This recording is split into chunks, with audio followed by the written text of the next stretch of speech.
The next talk is by Ishika Ramakrishna. She's an MSc Wildlife Biology and Conservation student at NCBS Bangalore. She's a blogger, so she must be having a lot of blog sites, and a dancer interested in primates, people and their shared histories. So primates and people's shared histories. She builds curriculum for conservation education in rural India, and she's today going to be talking about using citizen science as a tool to monitor human-primate interactions. Over to you, Ishita. Hello. Today I'll be talking to you about how we use citizen science as a tool to monitor human and macaque interactions in the Nicobar Islands. So to begin with, human-primate interactions are very, very diverse, especially in a country like India, where there are so many different cultures, and there's also Hinduism in the mix. And so also please note that when I say primate, henceforth I mean non-human primate. So the bonnet macaque, rhesus macaque, and many langur species are infamous in mainland India for their interactions with people, from tourism areas to agricultural areas. However, there is another macaque species that doesn't get as much attention, although they behave very similarly, and that is the Nicobar long-tailed macaque.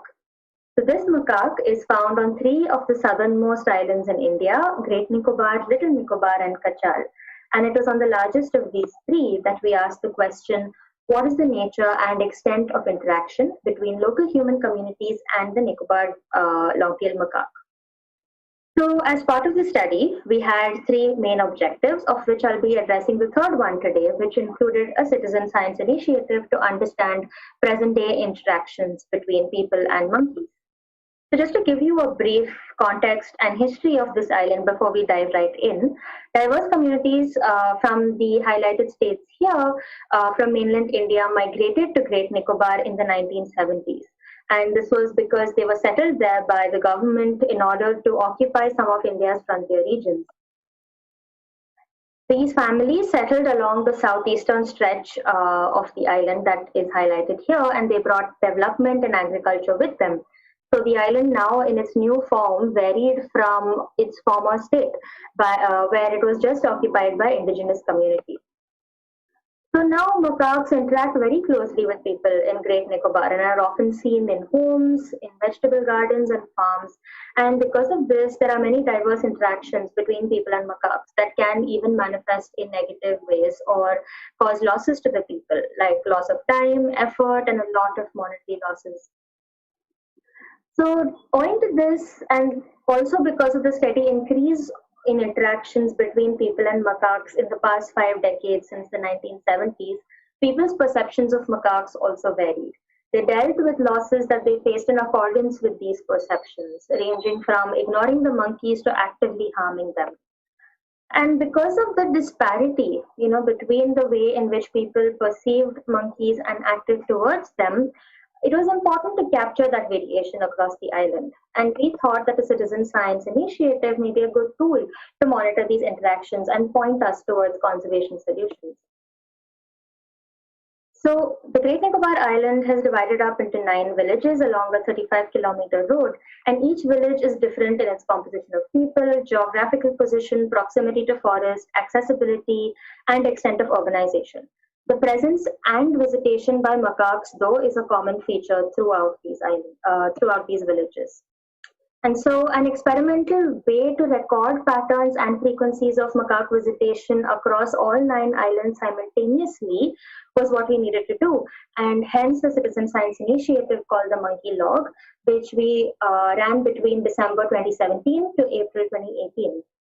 So so at the time of distribution of these monkey logs, we noted down multiple details at each house, including the data collector and a contact person, so identifying someone who would be around for the entire duration, and also the initial perceptions of people in terms of macaque visitation. So how often they thought macaques would come even before they started logging. I then used this to keep in touch with each family over the data collection period to ensure that they were able to log visitation regularly, which also helped me track which logs would contain reliable data once collected. So this is what the form looked like, and in the last column, they were also encouraged to note down any additional information that they could give me apart from time and location of macaque visitation. So out of 142 forms which were distributed, 103 were recovered. Several were lost by families or left completely blank. Some were even used as scrap paper by an unknown family member for a school project. So I did lose some forms here. But of the retrieved forms, around 50 were unusable because they had holes in the data or they were unreliable. And the remainder were well kept forms. However, the partially filmed ones were forms which was stopped being recorded after February or March. And the fully filled forms went all the way up to April. So the partial and filled forms were clubbed to give us a sample size of about 53 equally distributed across the 9 islands. And we looked at the months between December to February for analysis. So using the frequencies of monkey visitation logged in these 53 forms, we generated a heat map for all the 9 villages. The brighter lit spots here are indicative of more frequent visits per month by the macaques. And as you can see here, Campbell Bay, which is zoomed in on here, shows the highest levels of visitation, with macaques occurring in and around homes nearly every day. Although interestingly, apart from the absolute frequencies, we also obtained some other fascinating pieces of information from this initiative. So one of which was impromptu mitigation measures which were used. Various families noted down their actions upon macaque visitation, like threatening them with sticks or throwing stones or letting dogs chase them or making sounds to scare them away. We also saw many different perceptions and attitudes or even human behaviors through these forms. So this is an example where the same house would use a slingshot to drive macaques away when they foraged on fruits from their garden, but would also just do nothing or just observe them when they were causing no harm. And this is also an indication of how visitation was not a sufficient proxy for interaction of negative interaction like crop loss or conflict. Some families also provided me with in-depth observations about their interactions with the monkeys and their behaviors. This is an example here where a volunteer has noted down a summary of his 4-month observation period. He's provided me with information about his mitigation measures, of how occasionally macaques get killed by his dogs, and also of the seasonal variation in how macaques use his farm. So this gave, all of these things gave us an insight into the potential of such a monitoring tool and people's ability to collect different kinds of data and record human, non-human primate interactions. So a lot of these are listed here, including the number of macaques that visited on any given day, people's behaviors, descriptions of interactions, and this was all extremely promising for us. So while this was experimental in nature, it succeeded in obtaining village-wise frequencies of macaque visitation and revealed the true potential of a citizen or community-driven monitoring program. This turned out to be a serendipitous form of conservation, as at the start of the study, several families told me that macaques visit every day, they cause daily losses, and they felt logging wouldn't really provide me with any additional information since they already knew that this was an everyday matter. However, the same families at the end of 4 months had completely turned around and realized the realities of their situation, discovering that macaques perhaps visited only once or twice a week and caused irregular losses, not every time they visited. And so this also contributed to an overall change in their perceptions and behaviors towards the macaques, moving closer towards positive, which was just wonderful and very heartening to see. So we have a lot of plans for the future, and we're very excited and encouraged by the results of the study. And we really hope to use the information from this pilot run of sorts to develop a user-friendly app that allows for much more detailed and structured data collection at an even wider scale. This current study provided us with in-depth, detailed frequency noting by a few families in each village, but now we could perhaps get entire villages to start logging and also look at geographical variations even within a village, which would be great. This data can also be shared with the forest department in real time to detect seasonality and patterns and how macaques use areas and resources and help them create better mitigation measures for this. We'll also continue to engage with schools through Forest Department wildlife camps and get them interested about observing primate behavior and contribute to data collection in a more meaningful way. I think there's, from our interactions with children so far, it seems like there is immense potential for that, and that's something that we're very excited about. So I'm going to end here. Of course, no citizen science initiative is possible alone, and there are many, many people to thank. They're all of the families of Great Nicobar that volunteered their time and effort. I am extremely grateful to them for the various reasons that they maintain these logs. My field assistants, families, and locals who supported me in my time there. Of course, the Forest Department, who was ever supportive and encouraging and provided me with resources when required. The various institutions that supported this work and data trusts that funded it. So thank you. Thank you so much for listening, and more than happy to take any questions.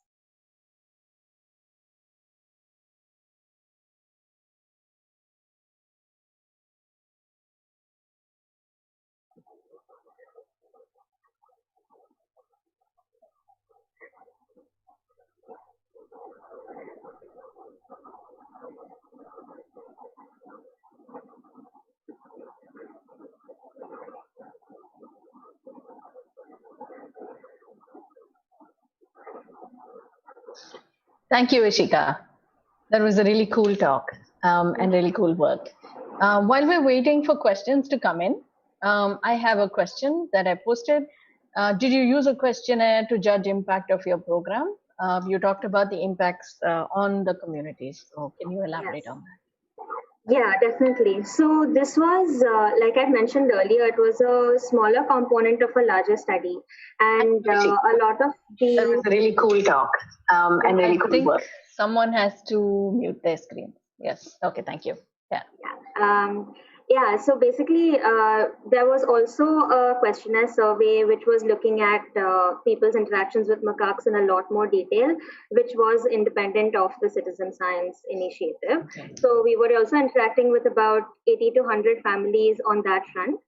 So what we did was there were a few families that incidentally also wanted to record macaque visitation through the citizen science initiative after my interviews with them for the other part of the study.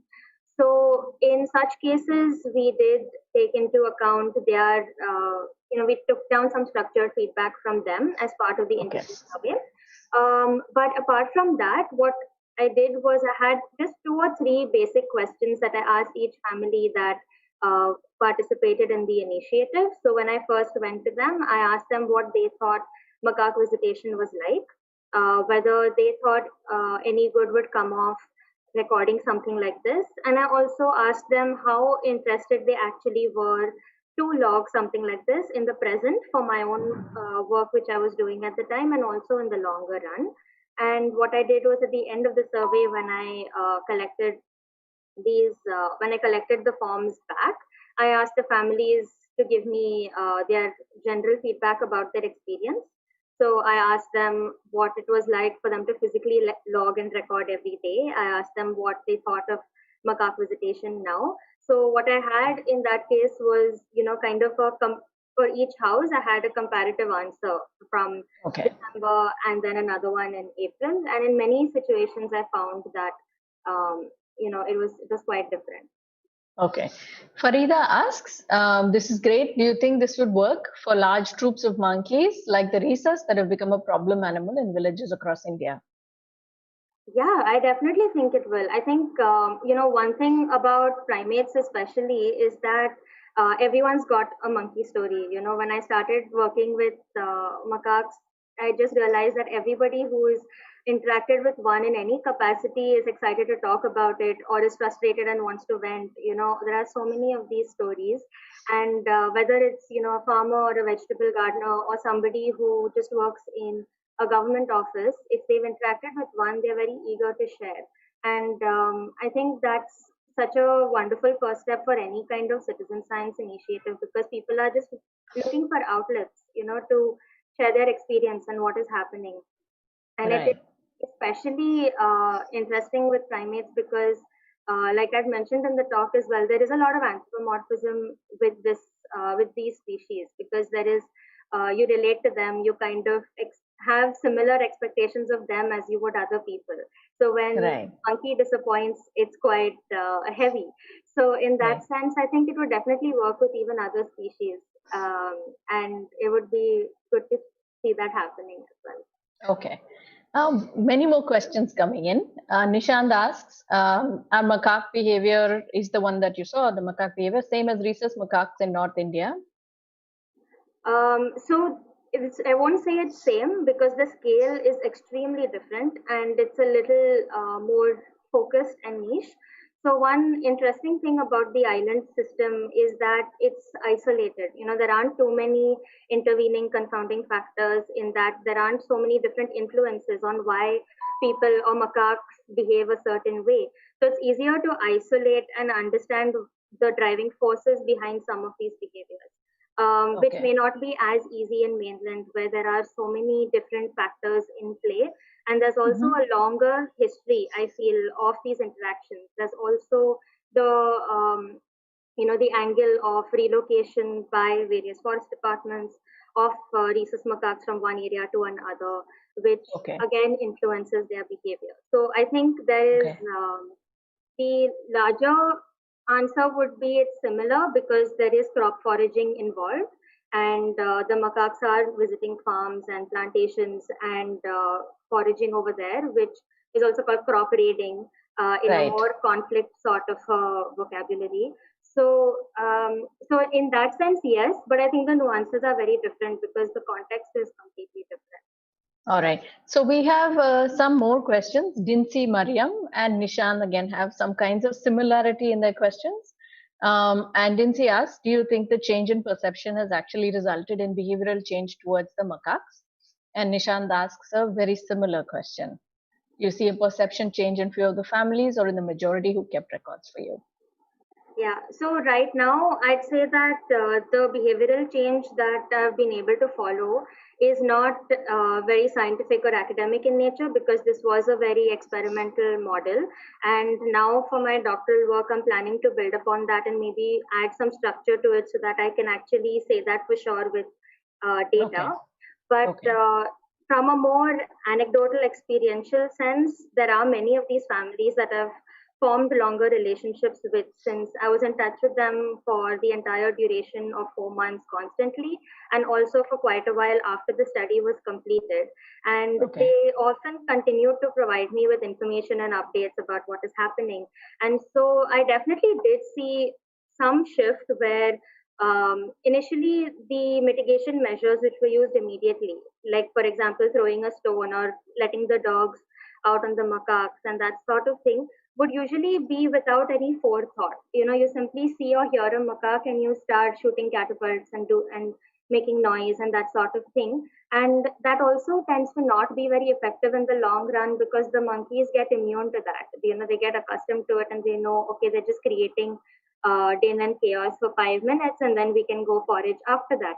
So now what I see is, even if they continue with that sort of mitigation, they kind of wait and observe to make sure that the monkeys have arrived on that day to crop forage and they're not just in the habitat, in the area. Mm-hmm. So sometimes what I've seen is that in terms of their behaviors, they're less antagonistic and they're more observatory in nature.